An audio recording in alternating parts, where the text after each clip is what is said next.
Olá, shalom a todos, bem-vindos a mais um vídeo do canal. O tema do vídeo dessa vez é este. O Talmud é apropriado para messiânicos, nazarenos e israelitas que creem em Yeshua? O Talmud oferece muitas interpretações do entendimento rabínico, do que seriam os detalhamentos das formas de guardar muitos mandamentos, mas até que ponto essas interpretações são realmente indispensáveis? Vou apresentar argumentos para mostrar que os mandamentos podem ser compreendidos a partir do próprio texto bíblico, especialmente quando se leva em conta o contexto cultural e histórico. Eu inverti as palavras. Mas o Talmud não serve para interpretar os mandamentos? Será que não dá para interpretar os mandamentos sem o Talmud? Inclusive, uma grande mentira que o judaísmo tradicional conta, né, é que a Torá oral vem desde a época de Moshe. Mas não existe nenhuma comprovação histórica ou evidência, indício no textual, na própria Bíblia, que ateste tal afirmação. É mais uma tradição que eles vão passando de pai para filho e contando essa história, sendo que não tem nenhuma comprovação disso. Certo? Vamos ver alguns mandamentos que o judaísmo tradicional e ortodoxo afirmam que não poderiam ser guardados ou inviáveis sem as interpretações apresentadas no Talmud pelos, entre aspas, sábios. A guarda do Shabat, né? O Tefilim, Mezuzá, proibição de cozinhar o cabrito no leite de sua mãe, o 5 método do abate de adequado, a Sheritá, o 6, o Levirato, o 7, fogo nos Shabatot de festa, fogo nos Shabates, dizendo assim, nos de comemoração, sem ser o Shabat semanal. O 8, a definição da aflição do ser. O 9, a aplicação do ouro por olho. E o 10, a contagem do Homer até Shavuot. Eu vou começar pelo Shabat, obviamente, né? Aqui o que a gente deve fazer no Shabat. No caso, para a gente se lembrar desse dia, que é um dia para santificar, para a gente ter repouso, porque é um dia santo, um dia é o Shabat do Criador e o de Rei Vav Rei. O Shabat é um descanso solene para a gente, então, seguindo essas referências aqui que são apresentadas, a gente deve usar esse dia para a gente louvar e descansar. O que a gente não deve fazer, no caso, trabalhar, não trabalhar na colheita, também coloquei aqui, né? Não acender fogo, proibição de trabalho e não comprar nem vender ou comerciar. O comprar é que geralmente fica mais subentendido, mas o vender também é trabalhar, né? Comercializar também. O comprar fica um pouco implícito na Torá, por isso que eu coloquei essa referência aqui, também de Neemias 13, 15 ao 19. Que eu vou ler já o resuminho. O Shabat é um dia separado para o de Rei Vav Rei, marcado por um descanso solene e cessão do trabalho, sem atividades produtivas, sem comércio, usando o dia para louvar o Criador, obedecer o mandamento e meditar na sua Torá, na sua palavra. Aqui eu já estou falando sobre o Tefilim. Um adendo rapidinho. Esse estudo, provavelmente, depois que eu dar uma melhorada nele, inclusive eu vou deixar ele disponível tanto nos comentários ou na descrição, ou talvez até deixem algum comentário fixado. O Tefilim, qual é os seus materiais e como produzir. Aqui eu estou falando sobre, primeiro, o que o mandamento fala, né? Que é para a gente atar ele nas nossas mãos e entre os nossos frontais, ou olhos. O texto exigido pelo mandamento em Deuteronômio 6 é do 4 ao 10. E o texto que aparece pela primeira vez, né, que seria em Êxodo 13, 9, o texto exigido é do 13, do 1 ao 10. Aqui também está falando a mesma coisa. Aqui eu estou colocando outro modelo hipotético, né? Afinal, o texto fala para a gente atar sobre a nossa mão. Eu sei que a palavra no texto yad, ela pode ser tanto interpretada como mão, como braço, ou até mesmo se você quiser estender até o antebraço, né? Mas mesmo que você coloque o tefilim até o ombro, ou até o antebraço, ou até o pulso, ou até mesmo sobre o topo da mão, ainda assim você está obedecendo o mandamento. O mandamento fala para você colocar sobre a sua mão. E a palavra, ela é polissêmica. Então, se você coloca na sua mão, se você coloca até o seu antebraço, ou se você coloca até o seu ombro, você está obedecendo o mandamento. Então, não tem real necessidade de você colocar o tefilim até a região do seu ombro. E onde que fica a caixinha, poderia ser no topo da sua mão, poderia ser na região do seu pulso, que nem está na imagem, ou até mesmo ali próximo do seu ombro. Você estaria obedecendo o mandamento de qualquer forma. Inclusive, os textos acima são os únicos que o judaísmo realmente teria base para adicionar ali no tefilim, porque são adicionados mais dois outros textos, mas eles não têm necessidade de estar ali. Não estou querendo dizer que é uma grande barbaridade o texto estar ali, mas não tem real necessidade. O texto seria Deuteronômio do 11, capítulo 11, do versículo 13 ao 21, e Êxodo, capítulo 13, do 11 ao 16. Aqui eu já vou falar sobre as caixinhas, né? As batim, que são geralmente feitas de couro animal, geralmente de boi. No caso, elas possuem um formato cúbico, são pintadas de preto e são colocadas na testa conforme o entendimento dessa palavra aqui, uletutafot, que é entre os teus frontais. Só que não tem real necessidade de ser uma caixinha cúbica, poderia ser uma plaquinha, até mesmo feita de couro, de metal, ou até mesmo em um formato cilíndrico que caiba o texto ali, o pergaminho que a gente vai colocar, né? Não tem real necessidade de ser esse formato específico, nem ser pintada de preto, poderia ser azul, poderia ser a própria cor do metal ou qualquer outra coloração. Obviamente que não, essa obrigação é mais algo imposto pelo judaísmo. Aqui estou colocando entre os trios frontais, que seriam no plural, então obviamente tem que ser ali na região dos seus olhos, né? Acima dos seus olhos, obviamente, ali na parte da sua testa, só que poderia ser uma plaquinha, poderia ser uma caixinha, poderia ser qualquer outra forma específica, não precisa necessariamente ser um formato cúbico. Aí aqui eu estou falando sobre o calaf, que contém 4 pergaminhos, né? Tem que ser escrito à mão, de preferência, é o que o mandamento coloca aqui, ele tem que ser escrito, ou seja, o mais adequado não é que ele seja realmente impresso, essa colocação do judaísmo, no caso, está correta. Então, eu vou falar aqui sobre um pouquinho dos 4 textos que ele contém. Aqui o Êxodo 13, né, como eu falei, e Êxodo 13, do 11 ao 16, o Deuteronômio do 6 ao 10, eu coloquei aqui do 6 ao 9, né, mas eu tenho que alterar. E Deuteronômio 11, do 13 ao 24. São colocados mais 2 textos, mas isso a gente não vou estar falando mais sobre isso. Aqui eu já estou falando sobre as correias, as rezuzot, que são também de couro animal, geralmente pintadas de preto, que são utilizados no braço e na testa para segurar as caixinhas.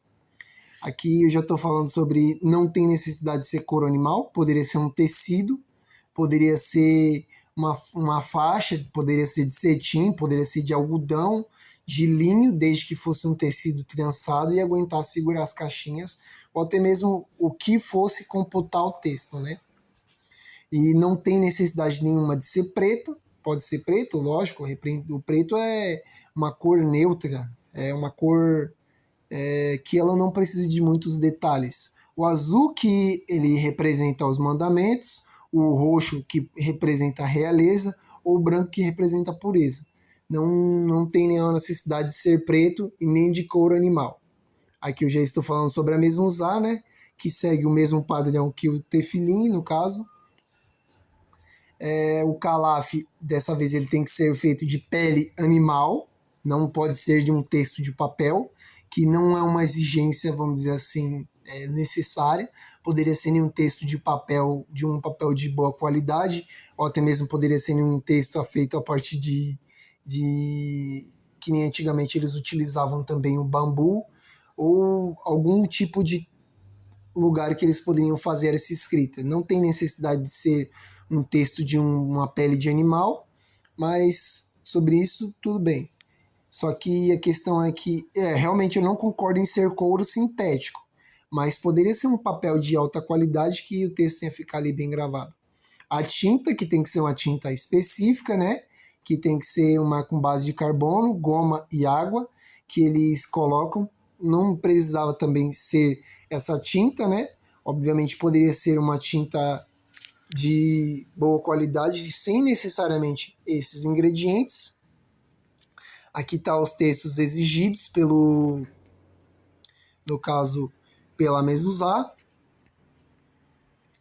E na parte de fora da Mezuzá, geralmente eles escrevem Shaddai, certo? A Torá ordena o conteúdo, mas não os materiais. A tradição rabínica que estabelece os materiais e cria barreiras, algumas barreiras para o mandamento. Além de que, basicamente, eu não citei aqui, mas isso tem que ser tudo escrito por um escriba. Não pode ser simplesmente escrito por alguém que segue Torá e escreva de maneira correta.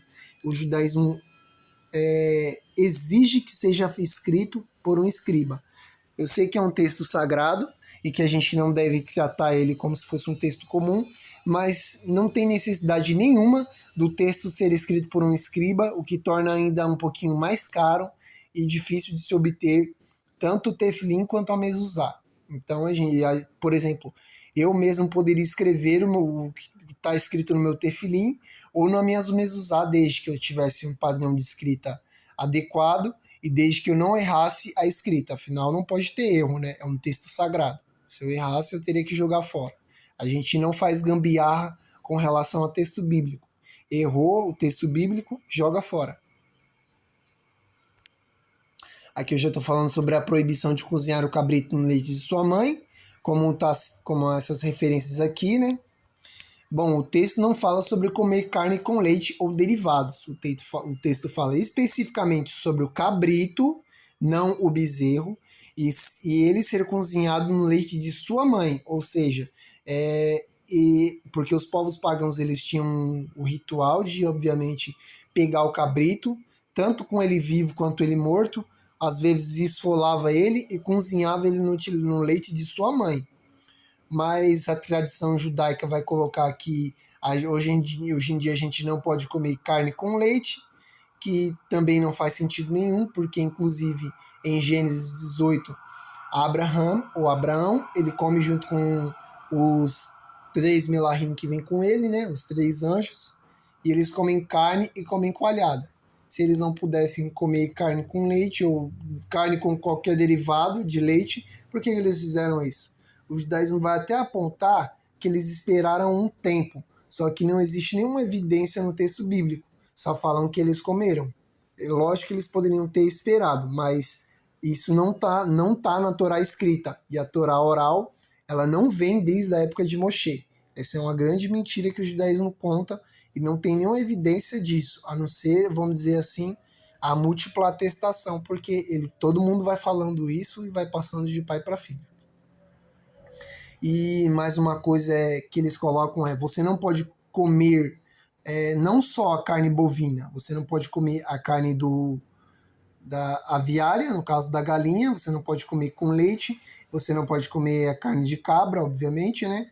Não pode comer a carne do boi, mas o mandamento fala sobre o cabrito, sobre ser cozinhado no leite da sua mãe.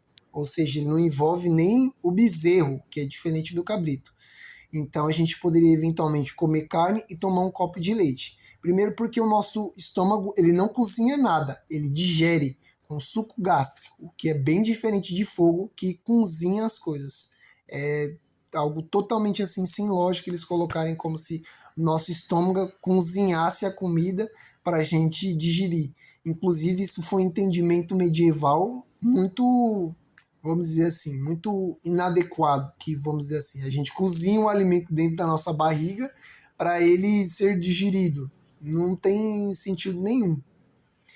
Tanto ser, mesmo que o judaísmo coloque a exceção para o peixe, mas independente se é peixe, independente se é galinha, independente se é o cabrito, não faz sentido nenhum, visto que o mandamento só exige o cabrito e o leite de sua mãe, ou seja, eventualmente, se você cozinhar a carne, depois você só tacar o creme de leite fazendo um estrogonofe de carne, ali você não está cometendo pecado.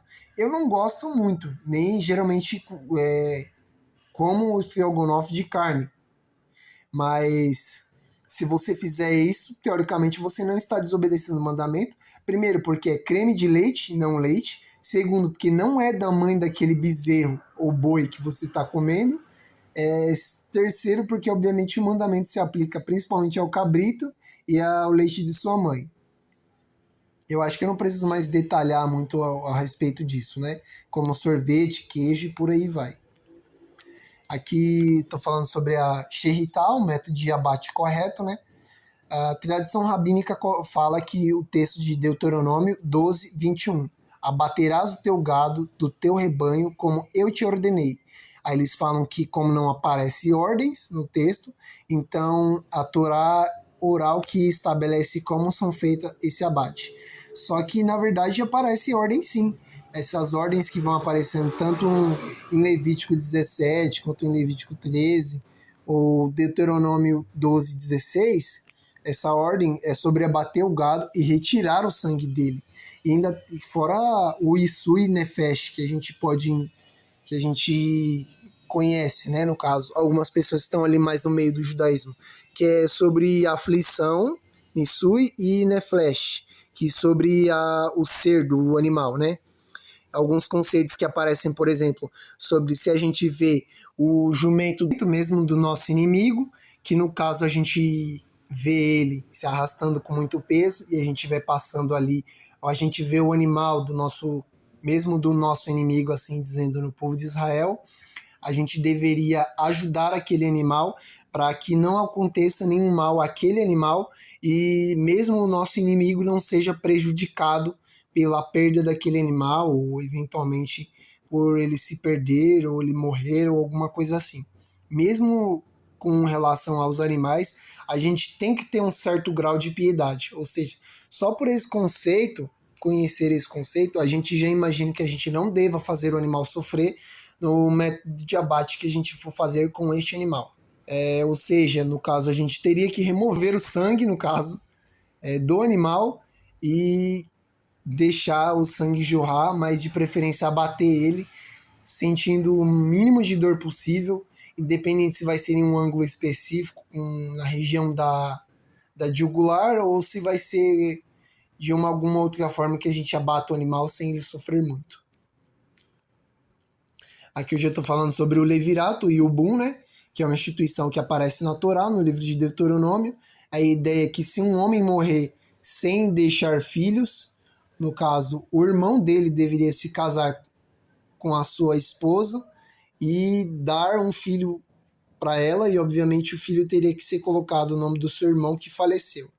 E no caso, dar o nome do falecido, e essa criança seria tida como um filho do falecido e não do atual marido da mulher, como uma forma de perpetuar a semente do marido que infelizmente foi a óbito sem poder reproduzir-se, sem poder passar a sua semente para frente.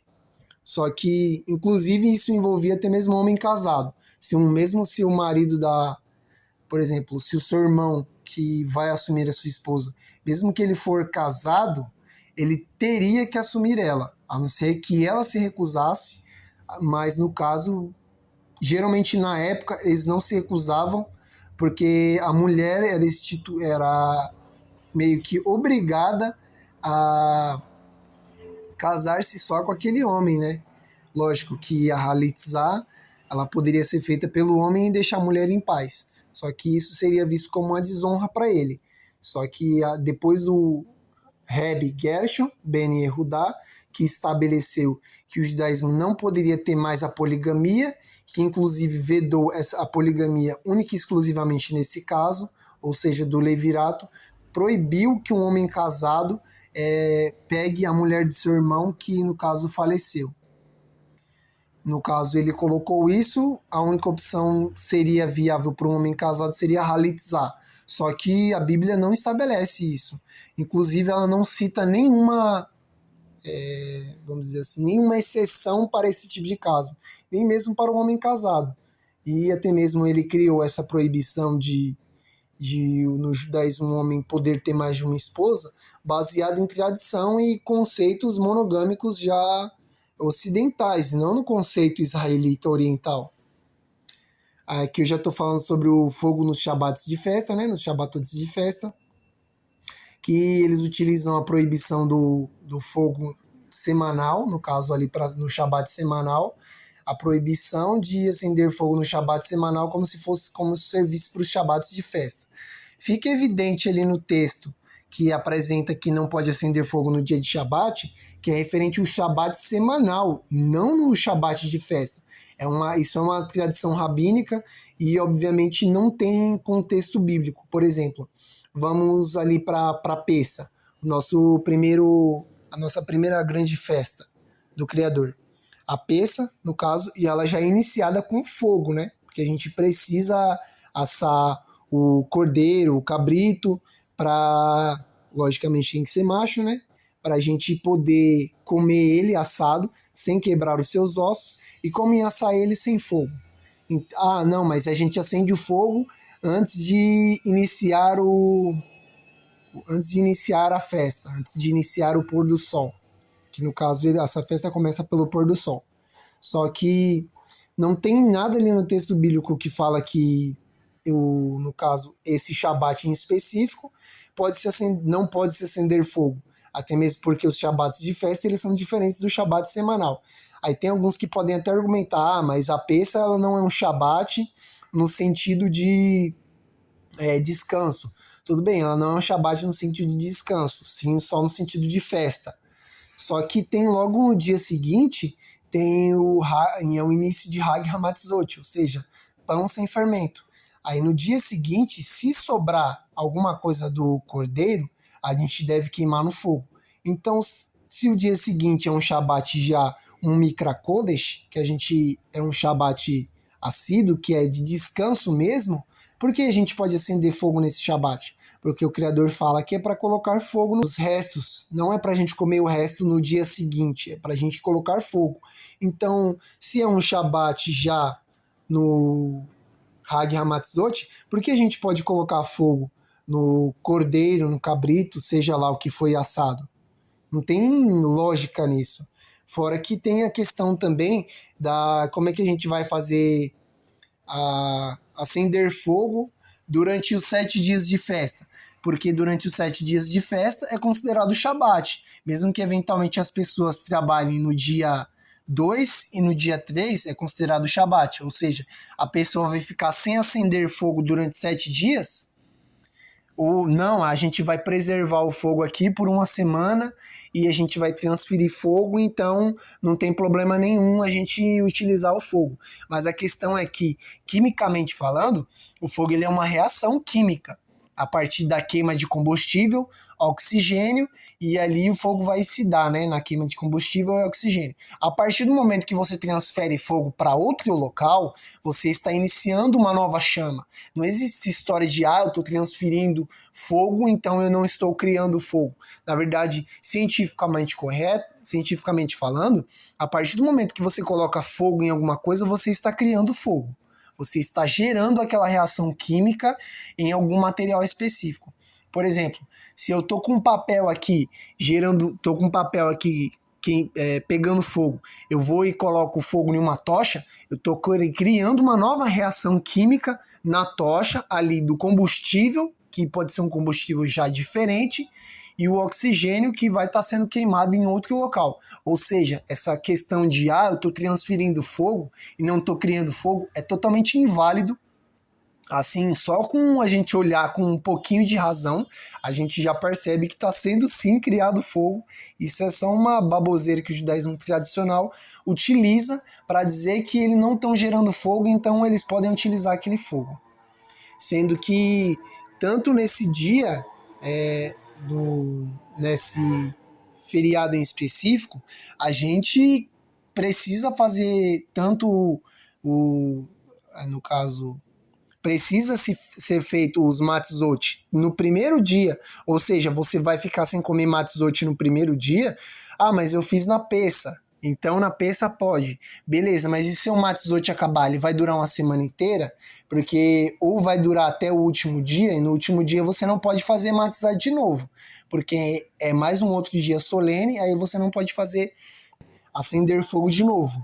Ou até mesmo em premissas. Você vê que como esses Shabbats são diferentes, que premissas ela é considerada um dia de descanso. Não é para a gente trabalhar também. Inclusive é o dia correto de iniciar a contagem do Homer.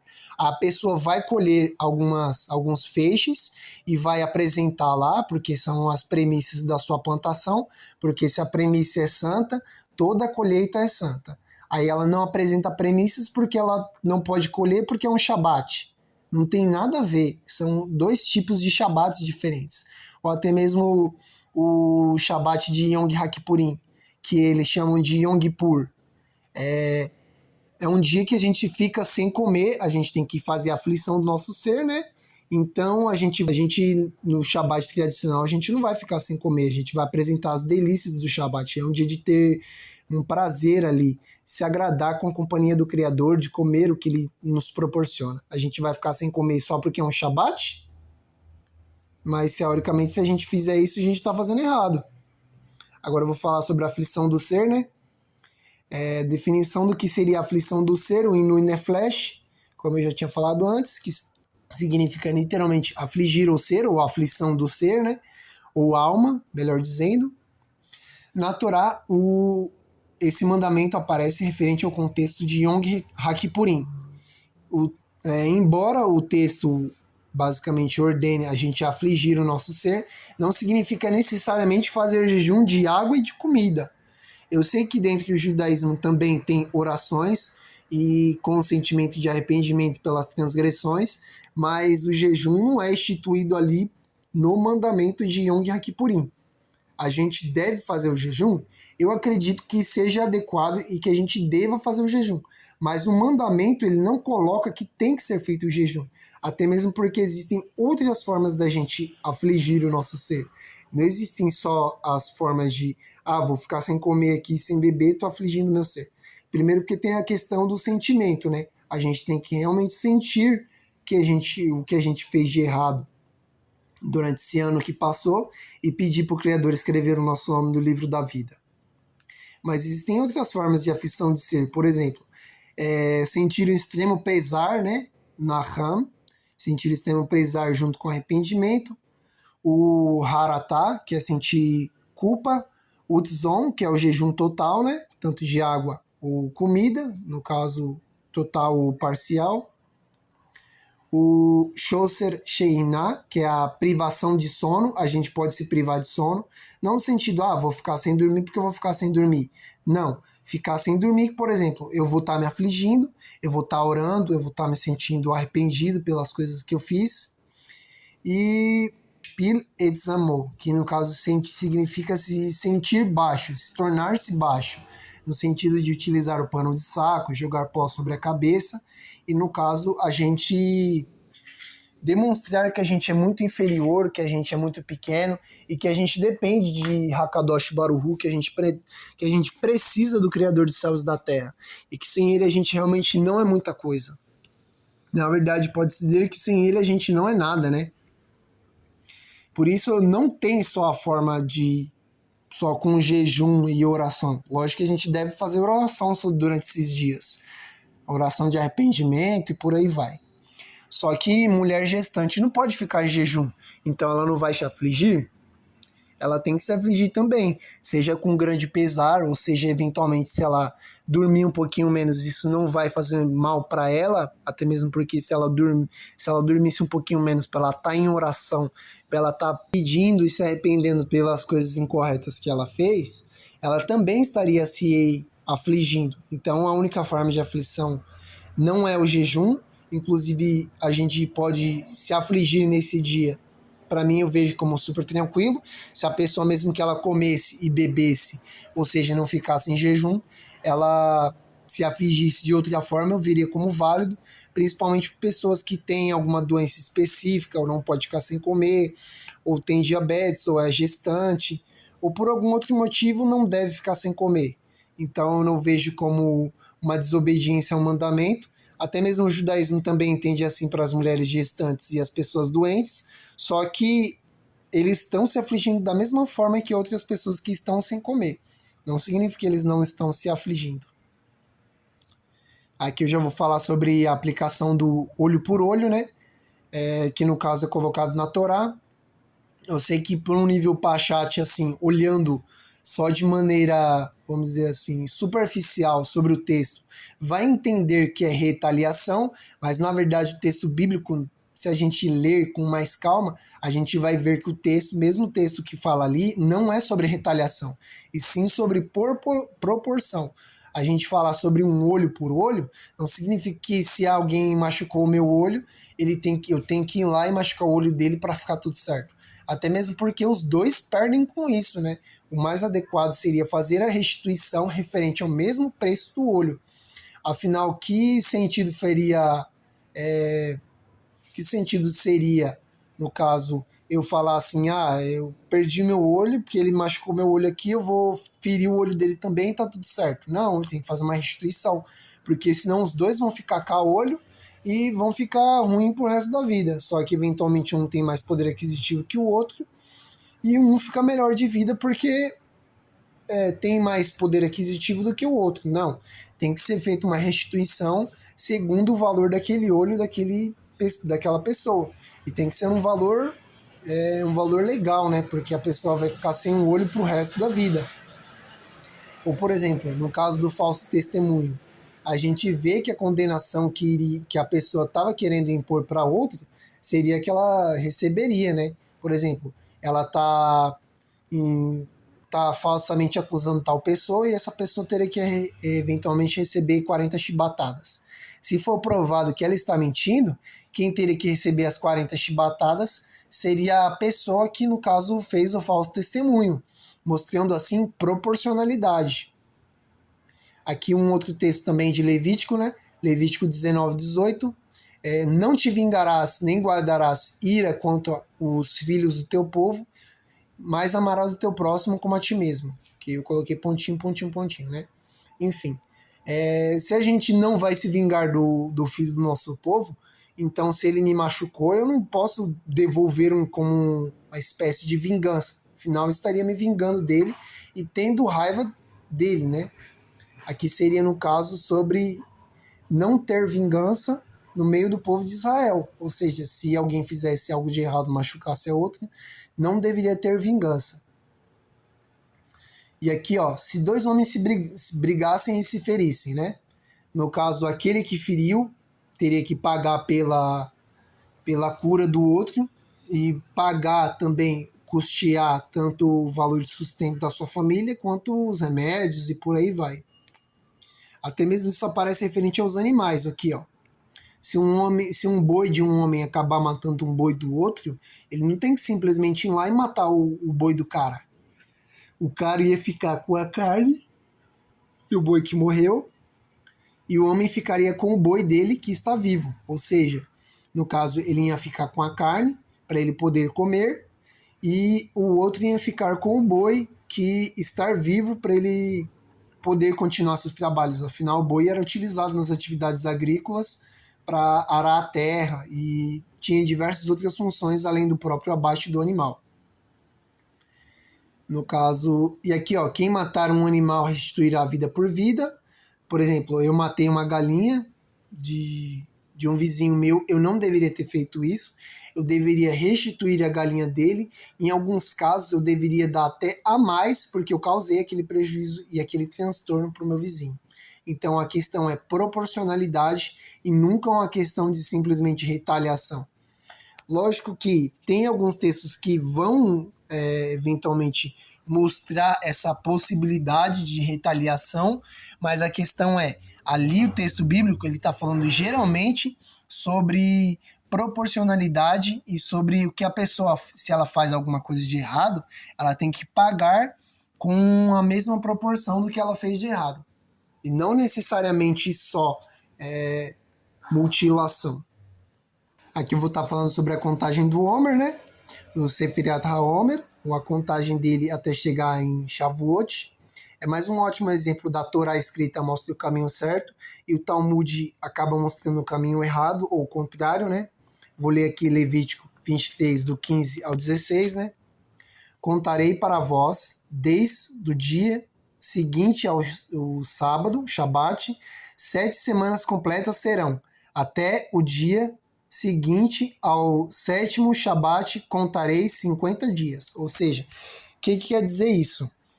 No caso do Shabat, aqui está referente sobre o Shabat semanal, não é o Shabat de festa, tá? A gente tem que contar 7 semanas completas. Não é 5 semanas completas e 2 semanas quebradas que nem o judaísmo faz. São 7 semanas completas e a gente vai iniciar após o Shabat.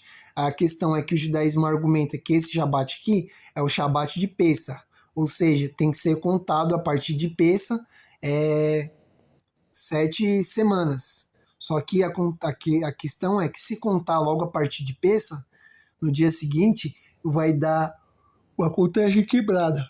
Não vai dar uma contagem de 7 semanas completas. A não ser que a Pessah caísse, por exemplo, no Shabat, no 7º dia da semana. Aí sim daria 7 semanas completas. Mas caso contrário, não tem discussão. Aqui a Torá ela deixa um ponto bem fixado, que é para ser 7 semanas e que é para ser após o Shabat. Só que aí a gente pode dizer que então é o Shabat de Hag Hamatzot. Tudo bem, só que dentro de Hag Hamatzot, ela tem o dia que é o dia seguinte a Pessah, normalmente ela também não é num Shabat, no Shabat semanal, no caso, e nem numa sexta-feira, ou seja, não daria completo esses 50 dias, também ficaria quebrado. Aqui, o Shabat que está falando é o Shabat semanal e logo o dia posterior a ele é o dia de premissas, é quando começa a premissas, que começa no Yom Rishon, ou seja, no domingo. No caso, a gente vai contar, e se a gente contar desde premissas, começando pelo domingo, e contar 50 dias, vai dar as 7 semanas completas, e no dia seguinte vai ser um outro domingo, ou no Shabat à noite, no caso, né? E aí, no caso, vai ter dado esses 50 dias e 50 noites, e aí sim a contagem vai estar completa. Completando, inclusive, 7 semanas. Agora, se for pelo entendimento rabínico, não vai dar essas 7 semanas completas. Vai dar, por exemplo, digamos que a Pessah ela caia em uma quarta-feira. Aí a gente começa a contagem do Homer na quinta. Aí vai dar quinta, sexta, sábado, aí dá 3 dias, a gente começa a contar de novo, que é o primeiro dia, né? O Yom Rishon, que seria o domingo. Aí a gente conta do domingo até o outro domingo, que dá mais uma semana. Aí conta de um domingo até outro domingo, e por aí vai, até ele completar 7 semanas. E acontece que vai dar 2 semanas quebradas e 5 semanas completas. Ou seja, não vai dar exatamente as 7 semanas completas. Vai dar semanas que elas começam em uma quinta-feira e não começam pelo primeiro dia da semana. Vai dar semanas que eventualmente começam por uma terça-feira e por aí vai. Acontece que não vai dar 7 dias, não vai dar as 7 semanas completas, como o mandamento pede e exige. Aqui eu estou falando um pouquinho mais, né, sobre essa questão. E, obviamente, o judaísmo acaba levando para uma contagem do Homer equivocada. Então, não estou querendo dizer que, obviamente, a contagem deles é inválida, só estou querendo dizer que é equivocada. Ou seja, para mim, eles estão obedecendo o mandamento, só que de maneira incorreta. E o mais correto, a gente tem que obedecer o mandamento de maneira correta. Principalmente quando a gente sabe que é de tal forma e não de forma que eles estão colocando só porque a tradição fala que tem que ser assim. Então, obviamente, fica incorreto, independente se a tradição fala. O importante é a Torá escrita e não a Torá oral, que a propósito não veio desde a época de Moshe. E isso eu falei por enquanto só algumas questões referentes aos mandamentos. Eu não estou nem falando a questão de, por exemplo, para quem crê em Yeshua, que no Talmud vai ter vários textos colocando que ele é um feiticeiro, que ele era alguém que engrava o povo no meio de Israel, que ele era alguém que foi para o Egito, por exemplo. Em Mateus fala que ele fugiu um pouquinho para o Egito, né, com a sua família. Então, segundo esse entendimento, os rabinos eles vão e colocam no Talmud que ele aprendeu práticas de feitiçaria no próprio Egito, com os feiticeiros de Faraó, sendo que não existe nenhuma evidência que o Messias era um feiticeiro, obviamente a não ser o próprio Talmud, né, que coloca isso. E inclusive existem muitas evidências que ele era sim um grande rabino da época, mais do que isso na minha visão, né, que ensinava corretamente as pessoas e que ensinava a Torá e que não desobedecia os mandamentos. Tanto a questão do Shabat, afinal não existe nenhuma proibição de curar as pessoas no Shabat, e você vê que o judaísmo rabínico, no Talmud, eles colocam também, ele era descendente de um romano, que é Yosef Penderech, e Maria, no caso Miriam, a sua mãe teria traído seu pai com esse romano, e no caso ela fingiu que ele era filho do Espírito Santo, filho de Deus, e enganou ele, e eventualmente o filho nasceu como alguém rebelde, como alguém errôneo, porque ele era descendente de um romano. Sendo que não existe comprovação histórica nenhuma disso. Eles começaram a escrever o Talmud muito tempo depois do Messias ter vivido, ou seja, uma tradição oral que passou até eles escreverem esse texto. Isso pode ter sido distorcido, foi mentido sobre vários pontos, e eles não têm como comprovar nada disso que é falado. Então, obviamente, a gente pode enxergar isso como uma grande mentira, sem comprovação nenhuma, nem no texto bíblico e nem nas questões históricas referentes ao Messias. No mais, eu espero que vocês tenham gostado do vídeo. Peço desculpa logo desde já pelos erros e pelos cortes que vão ter, mas no mais, tenham um ótimo dia para vocês.